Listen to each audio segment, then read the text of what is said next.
I'm Margaret. All my life, I thought I understood what it meant to be a mother, to raise a child with love, to take pride in their every step, to give every breath of your life to them. But after 40 long years, I learned through a painful confession that the boy I had devoted my entire existence to was never truly mine, but the result of a terrible mix-up that happened on the very first day he was placed in my arms at the hospital.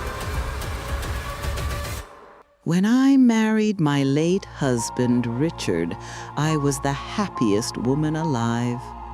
We were madly in love, and our only dream was to fill our little home with the laughter of a child, to feel the sacred joy of becoming parents.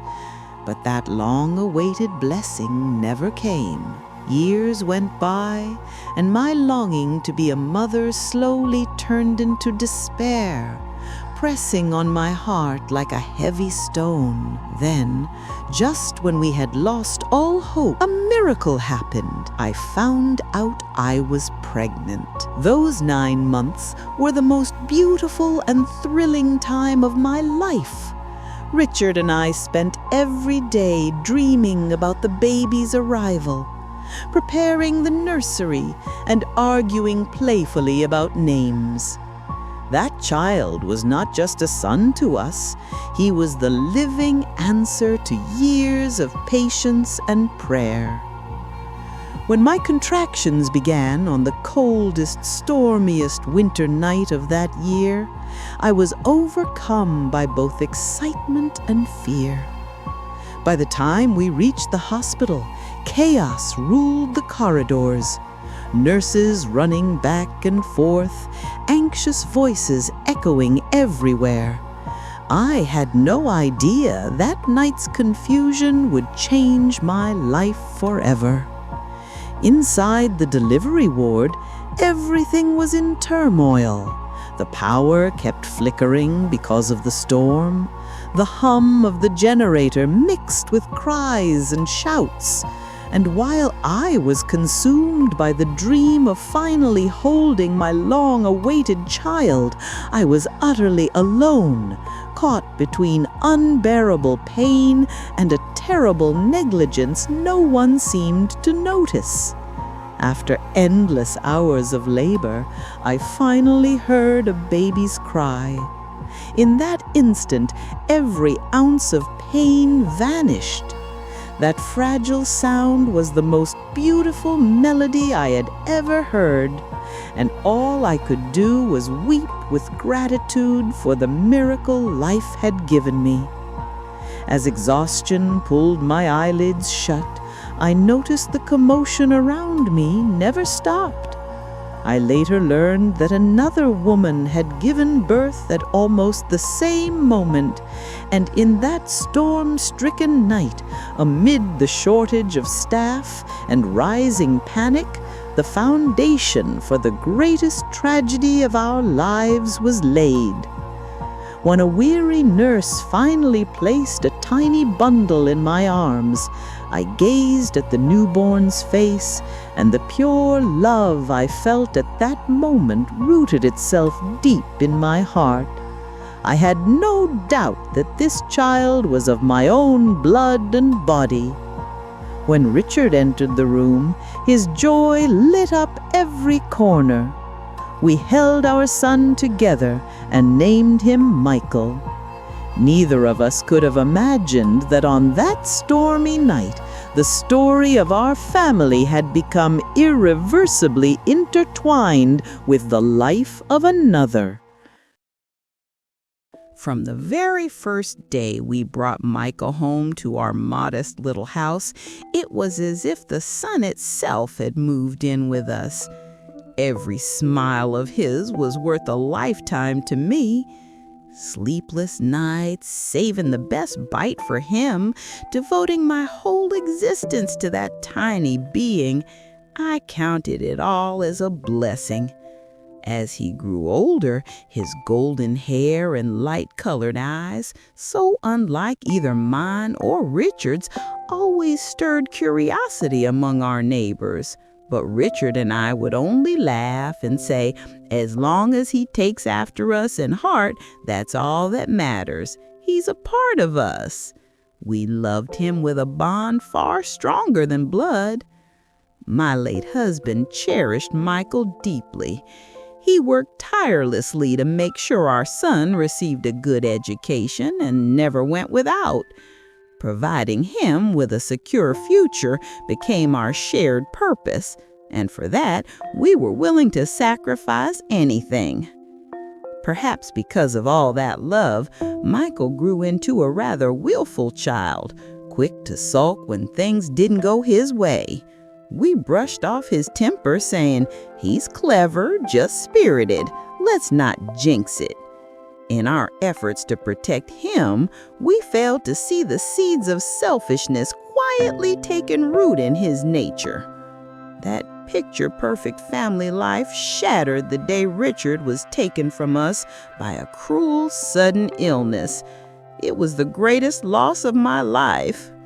From that day forward, Michael became my only reason to live, my sole anchor, and I swore to be both his mother and father. After Richard's death, it was just the two of us.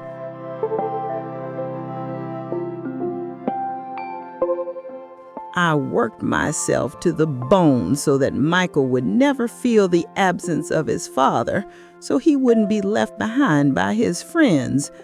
I did everything in my power to meet his every need.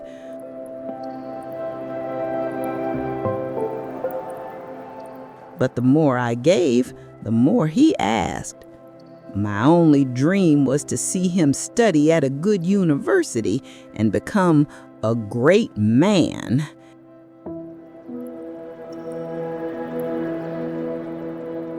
And when he finally got accepted to a university in another city, I felt both pride and heartbreak.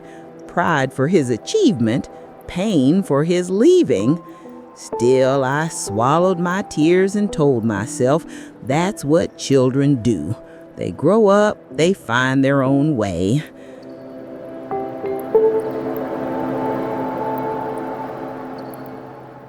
To make sure he lived comfortably in that big city without depending on anyone, I even sold the small plot of land Richard had left me, my only real security.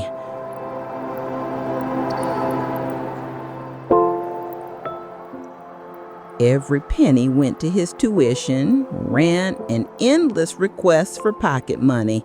While I was living on bread and tea, he never went without, and that was enough for me. But Michael became so caught up in the glitter of city life that weeks would pass without a word from him. While I lay awake worrying myself sick, he'd only remember me when his money ran out and he needed more.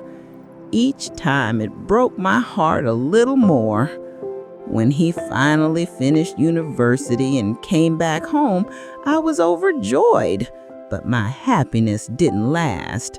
One day, he arrived with a young woman named Sophie, whose every gesture spoke of privilege and wealth. When Michael announced, "Mom, we've decided to get married," the way that girl looked at me, that faint, dismissive smile,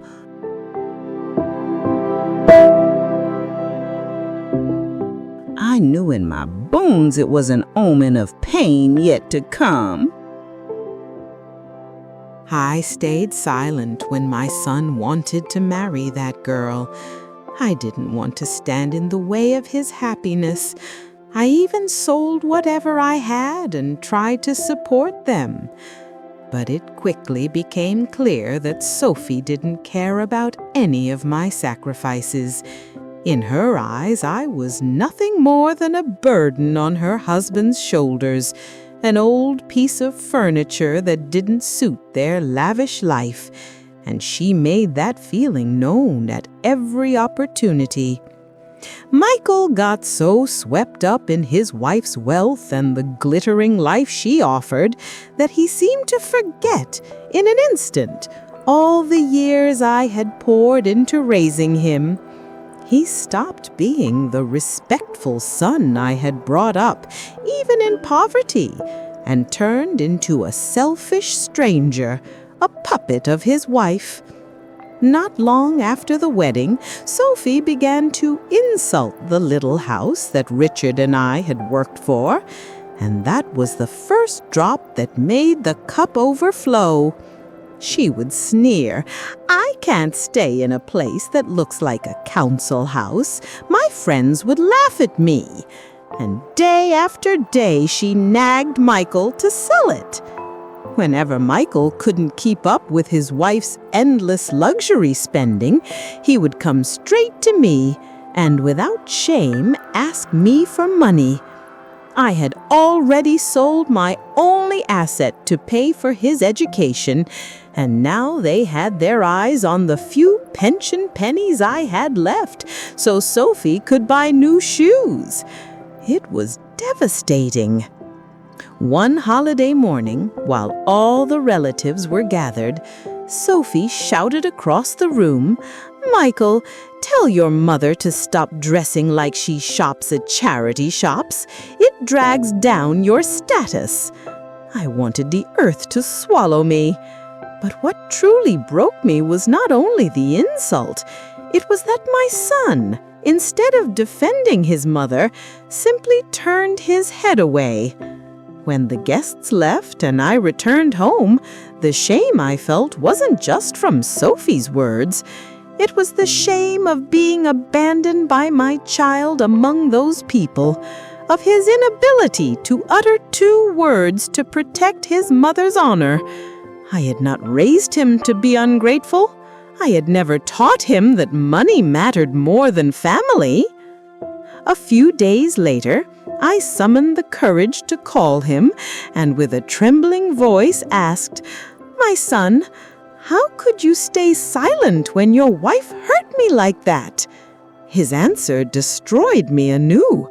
He told me, "Mom, please, don't make a fuss. It just slipped out of Sophie's mouth. Besides, you should be careful too. We have to keep up with her circle." He scolded me. Less than a week after that call, one evening Michael and Sophie appeared at my door with a box of sweets. I knew at once this sudden visit wasn't a good sign. Sophie's fake warmth, the way her eyes lit up as she looked around the house, it was clear she was seeing this home in a different light. Michael, with his usual awkwardness, now pushed into brazenness, tried to reason with me. "Mom, we're thinking of you. It must be hard living here alone. Let us sell this house and buy you a small flat in a nice development."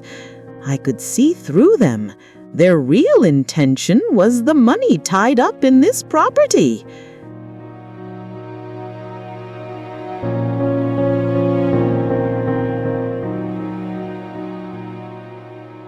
In that moment, the patient mother in me vanished and was replaced by a tigress wounded by her child's betrayal. I shouted, "How dare you put a price on the house that was my life with my husband? I will not let you sell it." Sophie's sweet mask slipped off, and she turned to Michael with an icy voice. "I told you this woman wouldn't understand otherwise." As my daughter-in-law's venomous words echoed through the walls of the modest house filled with my late husband's memories, she spat out, "If you carry on like this, you'll never see that precious son of yours again. I'll take him so far from you, you'll forget his very name." She struck exactly where she knew I was weakest. My love for my child. Instead of answering her, I looked at the son to whom I had given everything, my years, my savings, my very soul. Seeing the fear in Michael's eyes, the cowardice that made him stay silent rather than defend his own mother, hurt far more than any insult Sophie could ever hurl. Summoning every ounce of strength I had left, I said, "You threatened to take my son from me? You can't. He's already gone." Then I showed them the door. As they walked out, I realized I was watching 40 years of love, sacrifice, and motherhood shatter before my eyes.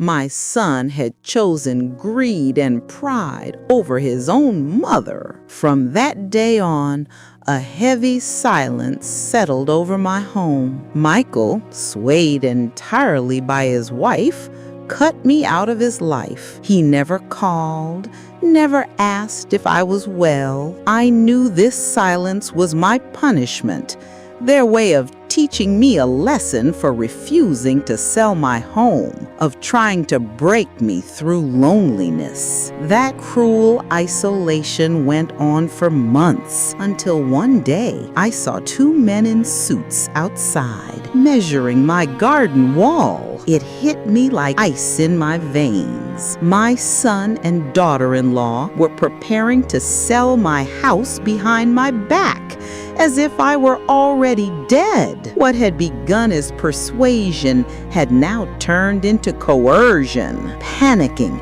I called Michael, gasping for breath. "Who are those men outside my house, Michael? What are you and your wife doing behind my back?" The calm, detached voice on the other end wasn't my son's anymore. It was something cold, rehearsed. He said, "Mom, you're imagining things again. There's no one there. You must have seen wrong. It's just your age, that's all." He was mocking me, trying to make me doubt my own mind, to convince me that what I'd seen wasn't real. When I hung up, I finally understood. They didn't just want my house. They wanted to take my sanity, too. They were trying to make me look like a confused, unstable old woman, so that when they finally tried to sell the house, no one would believe a word I said. The next step in their cruel plan was even worse than losing a child. One morning, I opened the door to find Sophie standing there with two officials. She told them I couldn't take care of myself, that I was losing my memory, seeing things that weren't there, and she'd applied to have herself appointed as my legal guardian. I was struck as if by lightning. She had forged my signature, and since she couldn't take my home through deceit, she now aimed to take it through the law by declaring me incompetent. The worst part wasn't her betrayal. It was that my own son, the boy I had raised with every breath I had vanished, leaving his mother at the mercy of that merciless woman.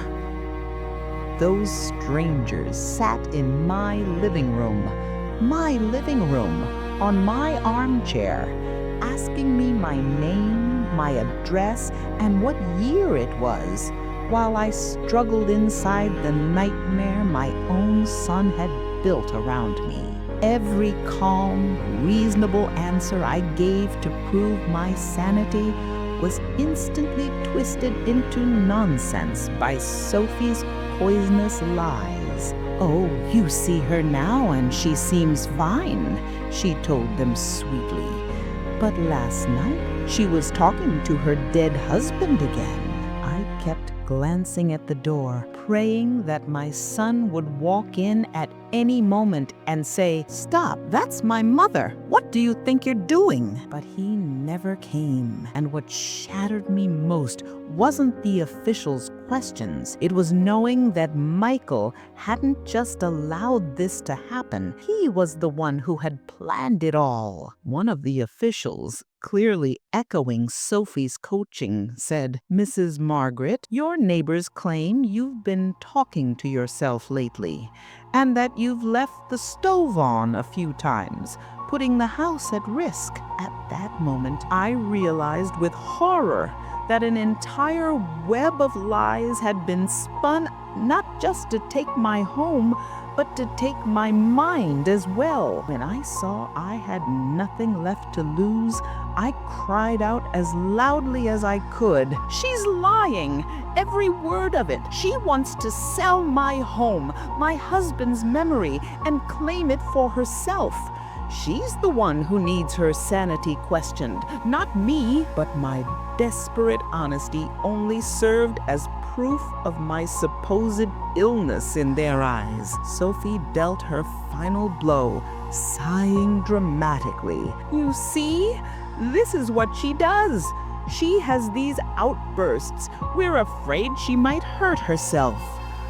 The men exchanged pitying looks and said, "Mrs. Margaret, it would be best if you were examined by a medical board." Then they left, and I realized my son had just succeeded in taking the first step toward having his own mother locked away. The silence that followed after the door closed was worse than any insult Sophie had ever spoken. In the house filled with my husband's memories, I was now a prisoner, treated as a madwoman, one they could remove at any moment. With the last flicker of hope left in me, driven by that cursed, undying love only a mother knows, I reached for the phone. "Michael," I wanted to beg, "I'm your mother. How can you do this to me? How can you believe such lies?" But he had already turned his phone off, refusing even to hear my voice. That silence, that deliberate, cruel silence, was louder than any accusation. It was his confession. Yes, I'm part of this. For a moment, I thought of asking my neighbors for help, but Sophie's earlier words rang in my head. Even the neighbors have seen it. Then I understood. She had already poisoned every ear around me. To them, I was no longer a woman wronged. I was a pitiable, senile old lady lost to her delusions. No matter what I said, no one would believe me. I looked at my husband's faded photograph and whispered, "Richard, the son you left in my care is trying to throw his own mother into an asylum so he can take your home.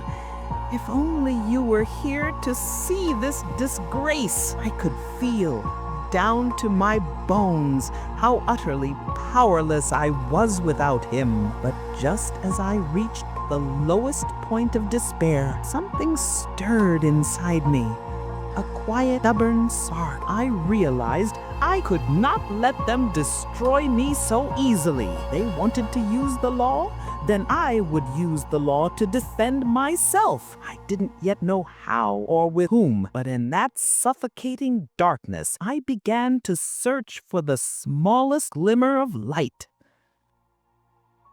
To fight back against the vile plot my son and daughter-in-law had begun, trying to strip me of both my home and my sanity, I knew I had to gather evidence. I needed proof that this house was legally mine and that I was still of sound mind. So I climbed up to the attic to find my late husband's old leather briefcase where he used to keep important documents. While I was sifting through the dusty boxes, the doorbell began to ring, loud, sharp, relentless, echoing through the whole house. A chill ran through my blood. My first thought was that Sophie had followed through with her threat, that she'd secured the court order and the officials had come to drag me away to that dreadful asylum. I walked to the door trembling, and peered through the tiny peephole. But it wasn't Sophie. It wasn't the officials. Standing on my doorstep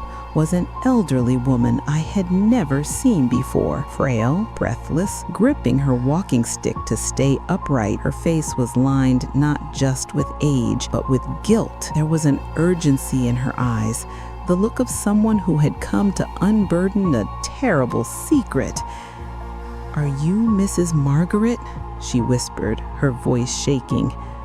When I nodded, she pressed a yellowed envelope to my chest and said, "I have to confess my sin before I die.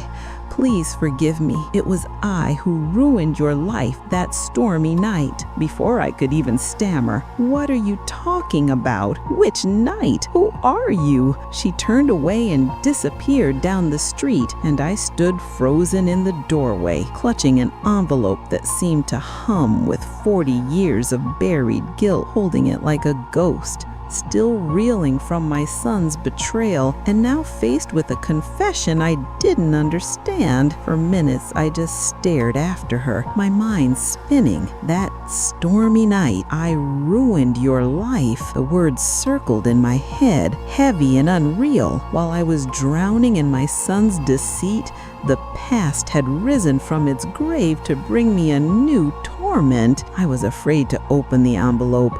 I had already carried more pain than any heart should bear. I felt that even a single drop of poison from whatever lay inside could finish me. But the haunted look in that woman's eyes kept whispering to me, "Read it. You must." At last, I gathered the courage to unfold the brittle paper. The ink was faded, the handwriting frail. "I am Evelyn. 40 years ago, I worked as a nurse at the hospital where you gave birth. I am dying now, eaten up by guilt." My heart began to hammer so hard I thought my ribs would crack. As I read on, my breath faltered. She described the storm that night, the chaos at the hospital, the power cuts, and another woman giving birth at the same time to a child in a wealthy family's private suite. In the panic, she wrote, she had accidentally switched the baby's identification bands. Too frightened to confess, she kept the truth buried for 40 decades, and the last line of her letter struck like a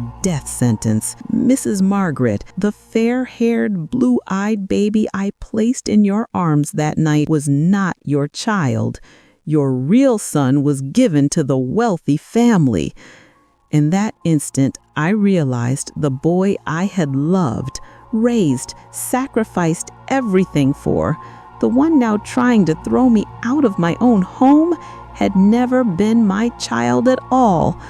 Somewhere out there was another life, another son, stolen from me 40 years ago. The moment I finished reading the letter, time stopped.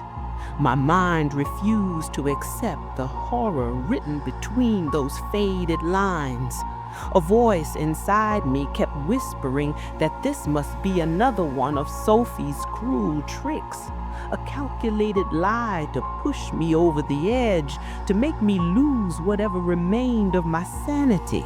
It couldn't be true. It simply couldn't. The child I had carried for 40 years, the one I had nursed through fever, soothed to sleep, and loved more than my own life, could not possibly be a stranger's son. I remembered his first smile, his first "Mom," those endless nights spent at his bedside when he was ill, and I tried desperately to convince myself that the letter was nothing but an evil fabrication. But then I thought of everything that had happened in recent months. Michael's cold betrayal, his monstrous greed, the ease with which he had cast his own mother aside like an old rag. And for the first time, a poisonous doubt seeped into my heart.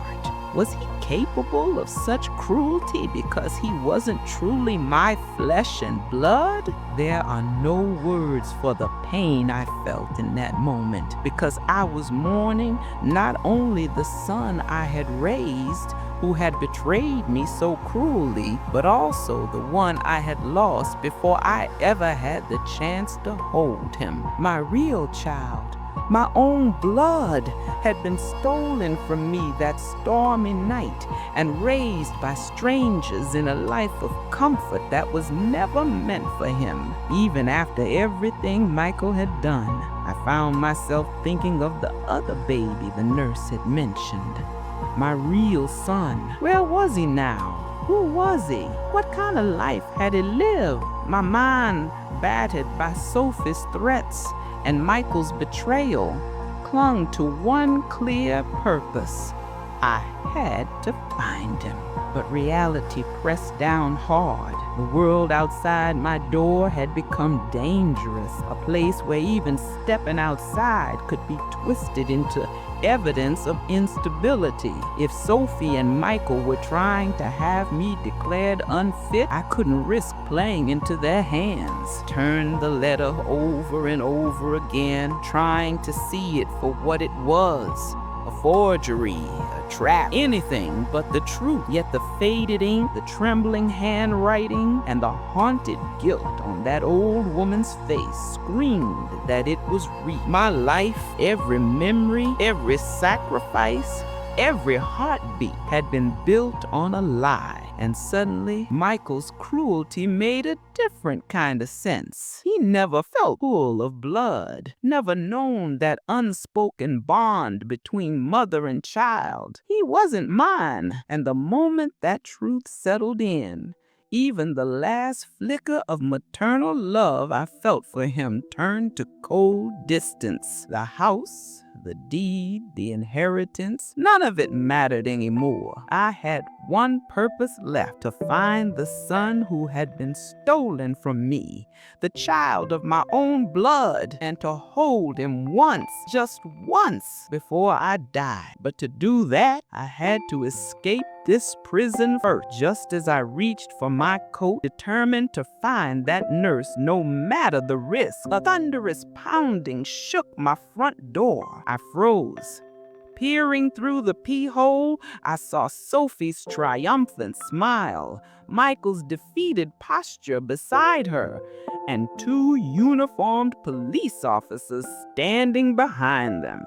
Seeing the man I had devoted my life to, my own son, standing behind the door with police officers, ready to have his mother taken away to an asylum, was a pain so deep it erased every other wound I had ever known.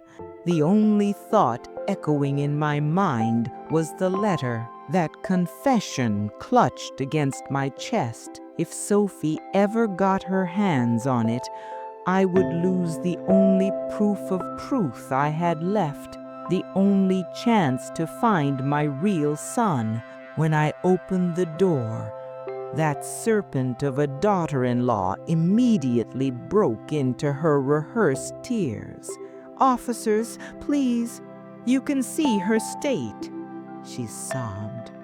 "She's been locked inside all morning, talking to my late father-in-law. We're terrified she might hurt herself." Her performance was flawless, and she made sure every word humiliated me further in front of them. I tried to cry out, "She's lying. They just want my house." But one of the officers, stone-faced and formal, handed me a folded document. "Mrs. Margaret, there's been a legal petition claiming you are no longer mentally competent. A court has opened a guardianship case. We're required to escort you to a hospital for psychiatric evaluation." All strength drained from my body, I turned to my son one last time, hoping to find even a flicker of the boy who once called me Mum. But Michael, standing beside his wife, couldn't even meet my eyes. He simply looked away, confirming his betrayal without a word. And so, in the nightgown I had been wearing since morning, clutching the letter hidden under my heart. I was led out of the house, the home Richard and I had built with our bare hands. The neighbors peeked from behind their curtains, as if watching a criminal being taken away.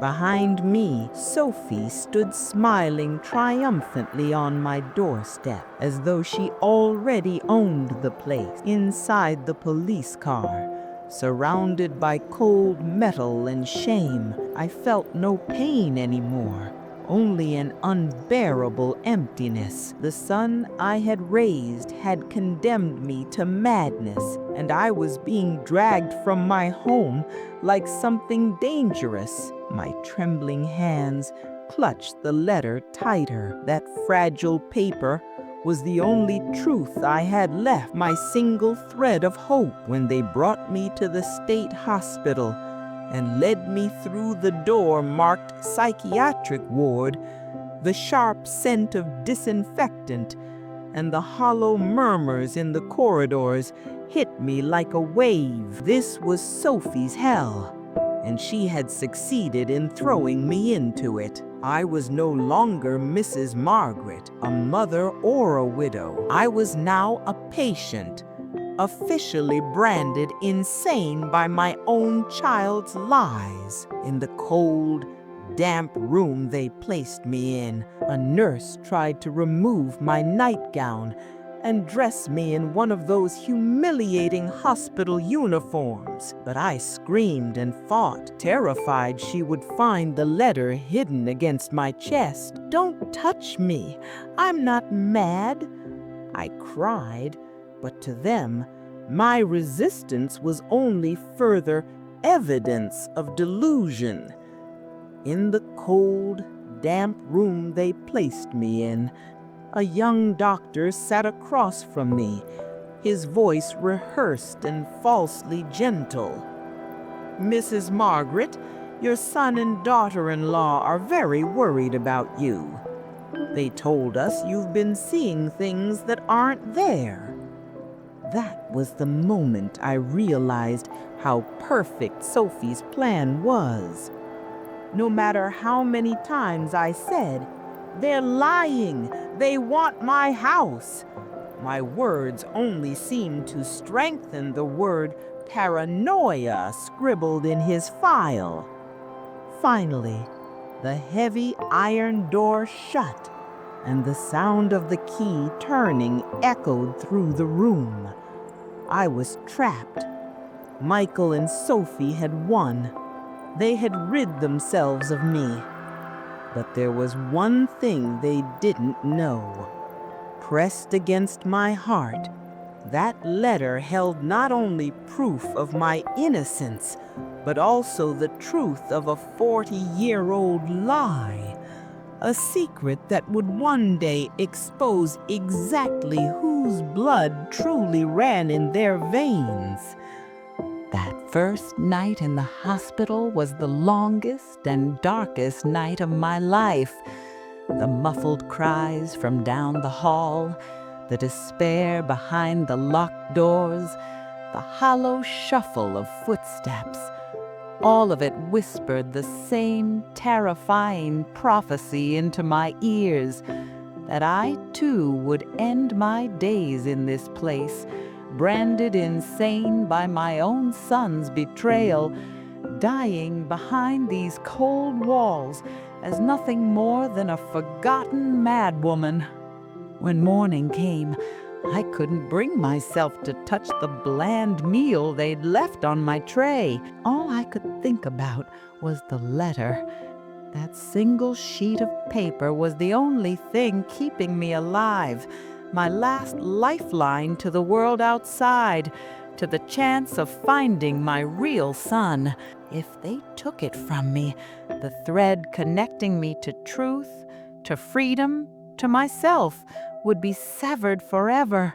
I swore I'd protect it, no matter what it cost. They led me into the common room with the other patients. I looked around at the empty stares, the vacant eyes, the hollow murmurs, and realized exactly what Sophie wanted. She wanted me to fade among them, to lose my mind completely, to rot away in here until she could take the house without resistance. That day, I understood something terrible. The more I screamed, "I'm not insane," the more I proved their diagnosis of aggression and paranoia. If I was ever going to get out of this place, I couldn't convince them that I was sane. I had to convince them that I was calm, compliant, cured. It was the last, most dangerous role I'd ever have to play. While I was forming this plan, a young cleaner named Ayla entered my room. She had sad eyes, the kind that had seen suffering, and she looked at me not with disgust, but with pity. Something in me stirred. Perhaps my escape wouldn't come through the doctors or the courts, but through this girl, someone the world barely noticed, yet who might still possess a conscience. From that night on, I made a vow. I would not lose my mind. Instead, I would use it. I buried the woman who used to shout and cry, "I'm not mad," and replaced her with someone quiet, obedient, broken. I took my pills without complaint, smiled faintly when the nurses spoke, and said, "You know best, doctor," because I'd learned that the only way out was to make them believe I no longer wanted to leave. That mask of calm gave me the chance to observe Ayla unnoticed. She wasn't just doing her job. I saw her slip a biscuit into an old patient's trembling hand when no one was watching. And in that moment, I realized that goodness still existed in this cruel world, faint, fragile, but real.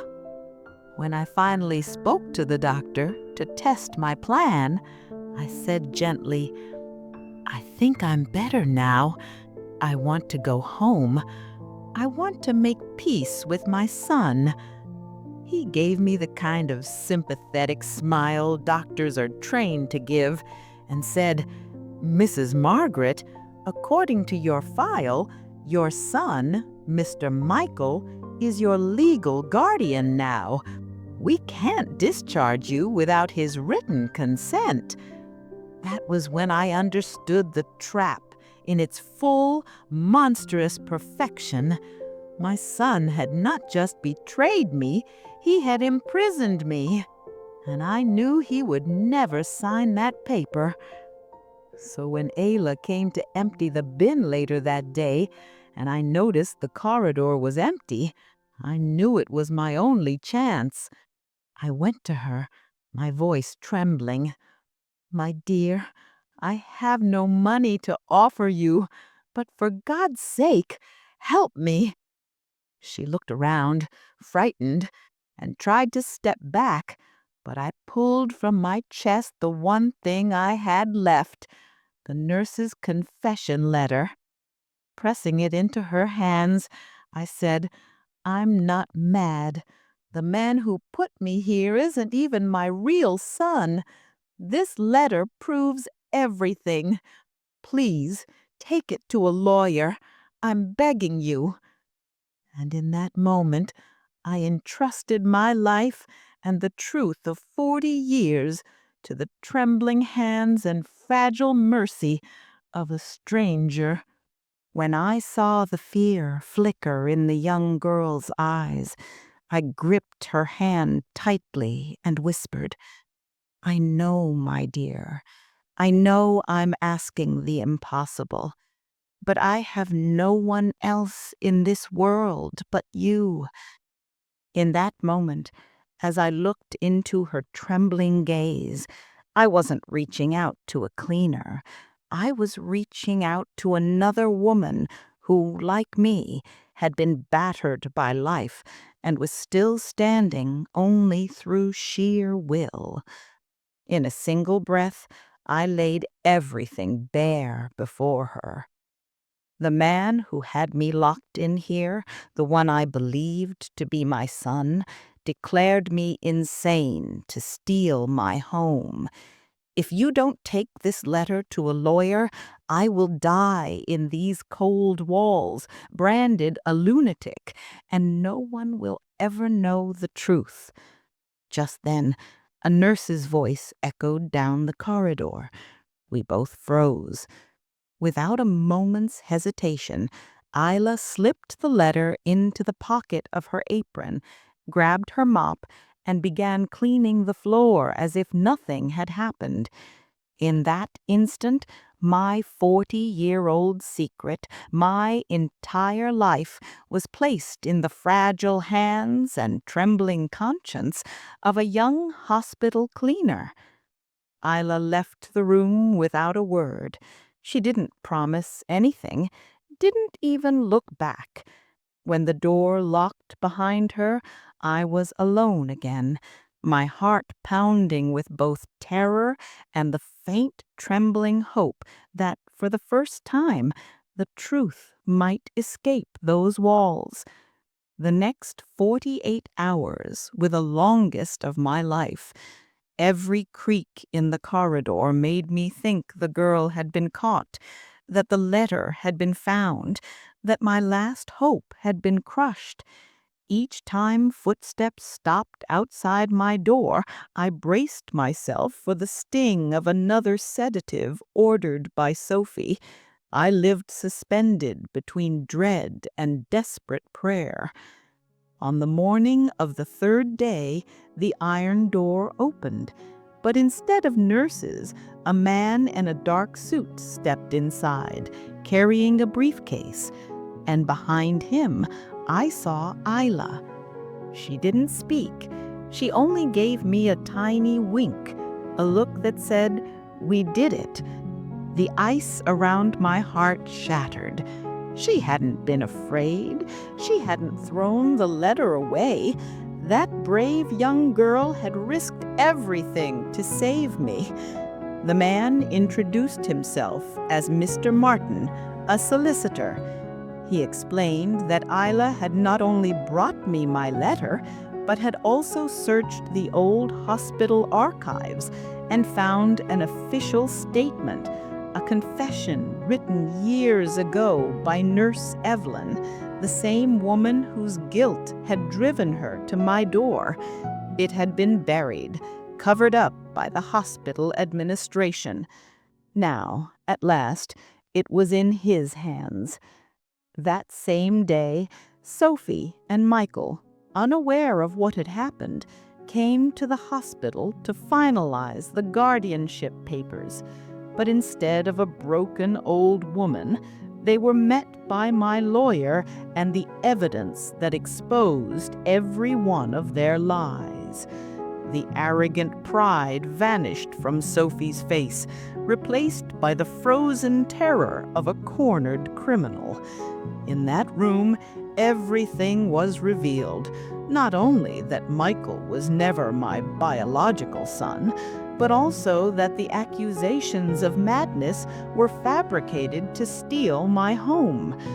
As those two heartless people were escorted out of the hospital by the police, I stepped through those same doors, free.